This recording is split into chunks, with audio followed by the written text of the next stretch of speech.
Oh, what's going on, y'all? What's good? It's your boy Ed, man. It's been a while since I made a video, but I'm back at it. Today is Sunday, Father's Day, so I want to wish everybody out there happy Father's Day. Yeah, man, I just want y'all to understand that past couple weeks, man, I just been sitting back observing, watching everything that's been going on in the news, all the protests, things of that nature. We just had Juneteenth. It was major. You know, it actually really, really felt like it meant something, not just to black people, but just to the world in general.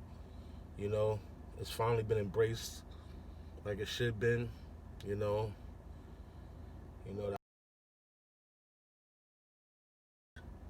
it was the day that the last slaves was freed. It was a big moment in our community. You know, our ancestors were freed finally. It was, and I don't even want to say completely freed. You know what I mean? Just freed from being enslaved and shackles and things of that nature. But for the most part, we still got a lot of work to do. We getting a lot of things done right now. A lot of voices are being heard. A lot of policies are being changed, which is a beautiful thing.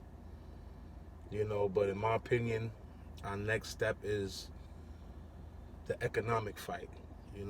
We got to figure out a way in our community to try to elevate above poverty. We got to try to find a way to somehow, rebuild what our ancestors started. And when I talk about that, I mean Black Wall Street, Tulsa, Oklahoma, that type of vibe. Like, that was, in my opinion, a beautiful moment in black history. It was a defining moment. It showed black people that even though we were enslaved for so many years,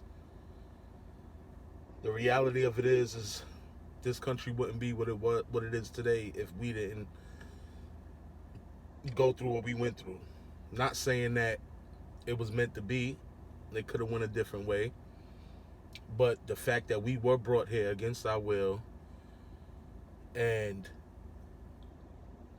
put to work in these fields and build build the land that we see today, that all of these rich white people are growing their wealth on, and all of this stuff was built. The whole foundation of this country was built on our ancestors' backs. That's what I'm trying to say. And when we got an opportunity to do it ourselves for ourselves, we surpassed what they were doing. We were more advanced than them, and they couldn't handle that. They couldn't handle the fact that we figured it out so quick. And it's beautiful to me just to know that we are capable of doing that, and I feel like we still are. I feel like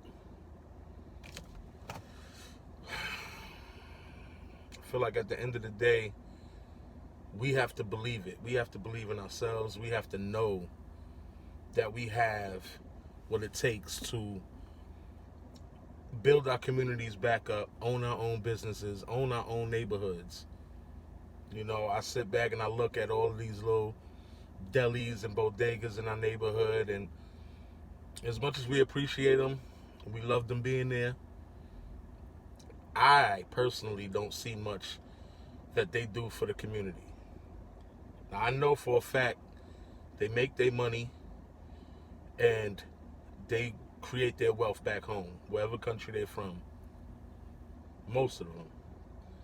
And not saying there's something wrong with it, I mean, hey, they got families back home that need to survive, that need things, and I can't knock a person for wanting to take care of their family.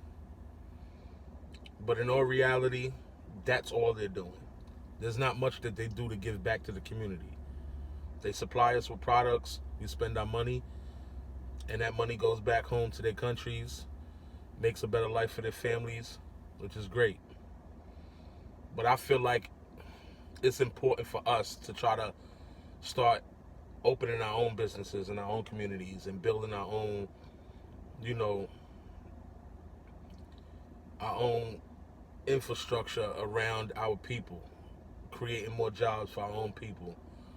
You know, I mean, I'm talking supermarkets, delis, laundromats, everything that we use day to day in our communities, we should own it. And we're capable of owning it. We're capable of keeping the black dollar in our communities and circulating it within ourselves. We just have to find a way to do it. We have to find a blueprint. We have to find somewhat like a map, like from A to B, A to Z, kind of like what's the first step, what's the second step. I look at it as the first step, in my opinion, would be fixing credit, building credit. I think that's the key to it all. That's the key to wealth. Anybody anybody that has major wealth in this country does it with credit. They don't do it with cash. Credit is definitely king. It dominates all. With credit, you can almost do whatever you want financially with great credit. And a lot of people in my community don't really understand that. They don't really know because it's not taught in our public school systems. It's not taught in our neighborhoods, in our communities, in our households. A lot of knowledge is not there. Excuse me. But I honestly feel like with the internet being the way it is now and all the information that's out there, it's not hard to find it. It's not, you don't have to go to a library or anything of that nature. You don't have to, go through leaps and bounds to try to find this information on how to build your financial, portfolio, or however you want to put it. If you want to just have some more financial knowledge than you've ever had, it's like one click of a button away, man. All you got to do is look for it. I got a platform that I use that has everything. It's like a financial hub. It has everything you need to know about all financial questions. Everything is right there. It's from credit, from investments, how to build an investment portfolio, how to invest in real estate, how to purchase properties, how to, like, everything that you can use to create your wealth and be able to empower the next generation is right there. It's a company I use. It's called My Econ. It's an online financial institution. It's basically the best thing I've come across in a while online. There's a lot of online things out there, little online businesses helping you, teaching you how to sell products, things of that nature. But this is not put there for you to sell anything. For the most part, it's put there for you to learn, build your personal financial growth, and put you on a path to financial freedom, which is wealth, which is money, making money. What a lot of people don't understand is, you can go to your 9-to-5 job and you can bust your ass, you can work overtime, you can make all the money you want. But if you're not putting that money in something that's going to generate more money, you're really doing it for nothing. You're doing it for yourself. And if anybody out there has families, kids, anything of that nature, you want to start thinking ahead of the game. You want to start thinking about their future and their kids' future and so on and so forth.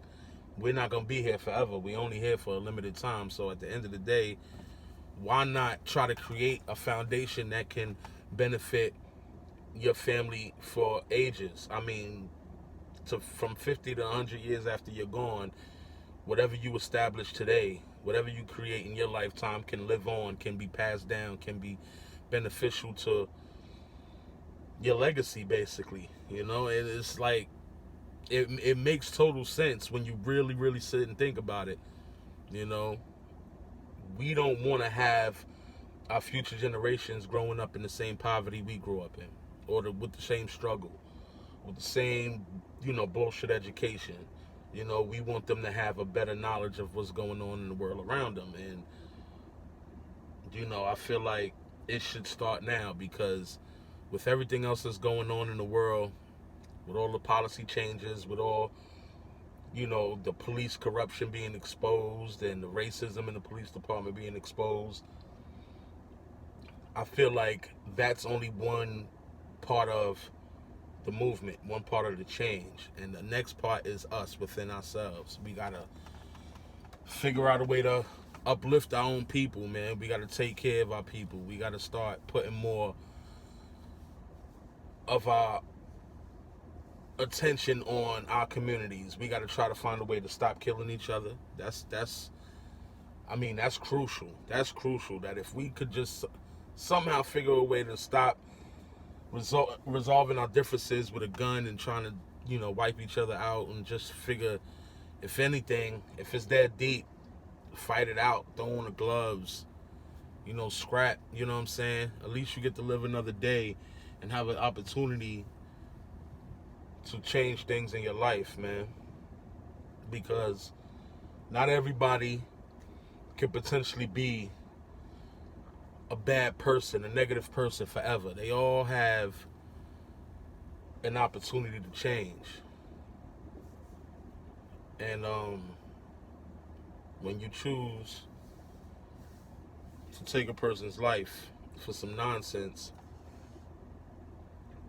you take away their opportunity. When these cops are out here killing us for no reason, and the first thing they want to do is bring up our backgrounds, our criminal past, our, you know, arrest records. They try to dehumanize us, make us feel like we're less than human. So, in a sense, they can rationalize it to the fact of maybe they deserve what they got. You know? And it's sad because, you know, everybody ain't have a past. Everybody wasn't perfect growing up. You know, some people, you know, fell on hard times and sometimes have to do what they had to do. And, you know, you change, you evolve, you know, especially when the right people are around you, the right people in your corner supporting you.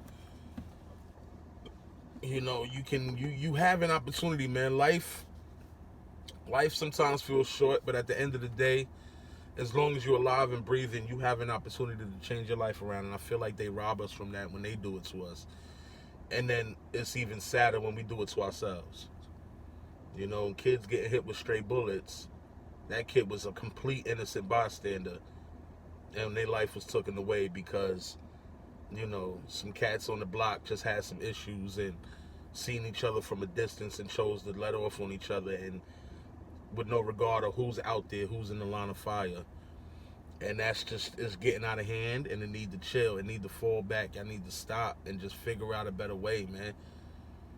With all the stuff that's going on, I don't understand how more black people in the hood can't start seeing it that way, and like, damn, we created such a big movement right now off of this George Floyd situation, that the biggest change we can make is stopping the killing in our own communities, man. When you do that, you send a major message to all these racist white people out here that they actually care about each other. They actually want to come together and start defending and protecting each other more. It'll make them look stupid when they sit there and say, you complain all the time when a white cop kills you, and you protest and you do whatever you do, but when you kill each other in your own neighborhoods, you don't go that hard. And in a sense, they're right. We do get upset. We do talk. We speak. There's a lot of activists out there that stand up and say something about the killing in our communities and things of that nature, but it's never as big as it is when one of them kill us. And I get it. It's a deeper meaning to it when they do it. You know, with all the history we have with white people. But at the end of the day, it's it's a sad thing that we can't address our own issues as aggressively, and I just want us to start reevaluating what we really doing out here more. Like, why is whatever going on that deep that you got to kill another person and look just like you? For whatever reason, man. Whether it's jealousy, whether it's the color you're wearing, whatever. Like, that man out here grinding just like you, trying to create something for his family just like you. And just because he might be getting a little bit more money than you feel it's necessary to take it from him, kill him, do whatever you got to do so he don't get the money that you want. But yet you have the same opportunity, the same 24 hours to get money just like him, but he can't get it, especially if he's near you or on your block or a block away from you.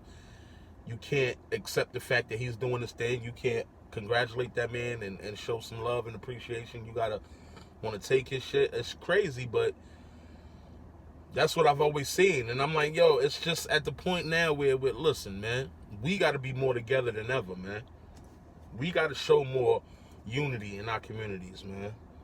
Like, I took it upon myself to start making sure that all black women I come across, I address them as queen. And I see a lot of people do that. I watch a lot of, like, Jay Morrison and things of that nature, and I know he preaches that a lot. And then at the end of the day, we kings and we queens, man, and we got to start, uplifting each other, uplifting our women, start showing them that we care more about them, that we don't, and a lot of women, look, all black women are not perfect, all women in general ain't perfect, there's a lot of them that act like the shit that we do call them, and I ain't gonna say it, but that B word, and so it could be tough. It could be tough to feel like you could address her as a queen when you already know how she get down. But at the end of the day, we got to start doing it from when they little girls. I've been calling my daughter princess for years, and she's gonna grow up to be a queen. And I try to uplift her as much as I can and give her the right guidance. As a black man, it's not. It's a scary thing to be raising a young black girl in this community in this time, and so I take a lot of pride in that. But I just want to let y'all know, man, that we don't have to keep fighting each other no more, man. It's a bigger picture now. It's a bigger goal, and I want y'all to just take a minute and think about it. What can I do to uplift my community? There's a lot of cats in these communities that got a lot of power, that got a voice, people listen to, people follow. You cats need to really think about what you're doing out here and think about how much people watch you, how much young kids look up to y'all, and y'all need to start finding out a way to teach them something different. Give them a different idea of what they should be doing when they get older, when they grow up, and don't allow them to follow your footsteps. Don't allow them to run out here and be reckless. Teach them a better way. I mean, you guys may feel like y'all had no choice, but give them a better choice. Teach them better. Don't even allow them to follow in your footsteps. If you don't want it for yourself, but you feel like you had to, don't let them feel like they have to. You know what I'm saying? So it's each one teach one, man. So now the knowledge out here, you need to go online, research, financial education, credit, you can hit me up, I could talk to you about my company that I'm dealing with, if you want to get down with that, I can definitely put you on, fixing your own credit, that's a beautiful thing. But, for the most part, man, I just wanted y'all to know that I'm trying to do things differently, man. I'm trying to be more of somewhat of an influencer when it comes to just changing the mindset of black people, changing the way we go about life, you know what I'm saying? And it's definitely a lot of change that needs to be made, man. you know. But on that note, man, it's Father's Day. Shout out to all the fathers out there. If you're a single father, shout out to you. You know, if you're a single mother and you playing both roles, I'm gonna give you your credit. You know what I'm saying? Y'all definitely deserve it, especially raising your boys out here, these young black men out here. Another thing, man, let me address this real quick. All these black women out here, man, I love y'all. Y'all definitely queens in my book. But at the end of the day, can we please stop talking down on our young black brothers out here, man?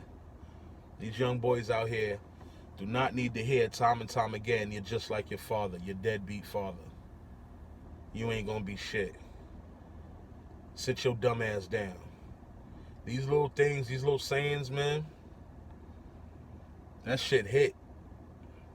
It could really fuck up a young kid's mind and thought process. These kids will grow up thinking they ain't shit, believing it. You know, you think that you just in the moment being upset with your child and talking to him crazy, but you don't understand that after a while, from coming from a mother, a fucking young black boy could really take that and believe that about themselves.